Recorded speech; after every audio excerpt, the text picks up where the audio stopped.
Sur place, reportage. La mesure prise par les autorités de retirer les enfants de la rue, pas encore effective, en témoigne Mohamed qui a sillonné quelques artères de la capitale. Son constat est amer. Là où j'habite, même à Nord-Foire, quand j'ai vu ça, la première chose que j'ai constaté, c'est que les enfants ne sont pas retournés dans les daras. Ils sont toujours dans la rue. Je ne sais pas ça, à quel niveau, mais l'État doit régler ce problème. Je crois qu'il faut des mesures fermes. Le président doit prendre ses responsabilités par rapport à ce phénomène-là. Il faut, en quoi faisant, mais en appliquant la loi, en étant ferme et de ne pas reculer, quelles que soient les pressions religieuses, de ne pas reculer.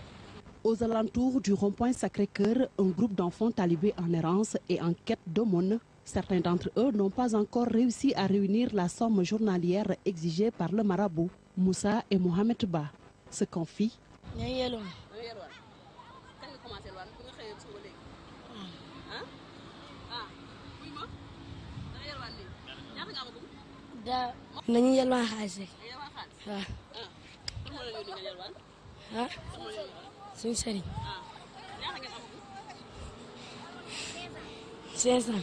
Ces enfants talibés affirment être au courant de la mesure concernant le retrait de la rue. Ils sont d'ailleurs en phase avec les autorités.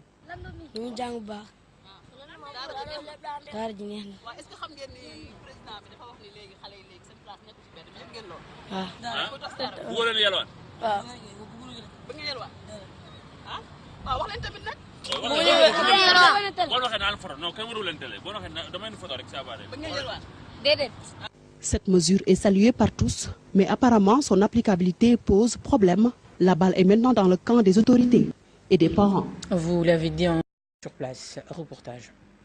La mesure prise par les autorités de retirer les enfants de la rue, pas encore effective, en témoigne Mohamed qui a sillonné quelques artères de la capitale. Son constat est amer.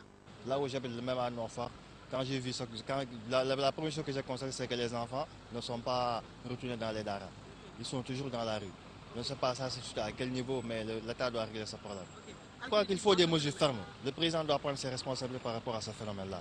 Il faut, en quoi faisant, mais en appliquant la loi, en étant ferme et de ne pas reculer, quelles que soient les pressions religieuses, de ne pas reculer. Les enfants talibés affirment être au courant de la mesure concernant le retrait de la rue. Ils sont d'ailleurs en phase avec les autorités.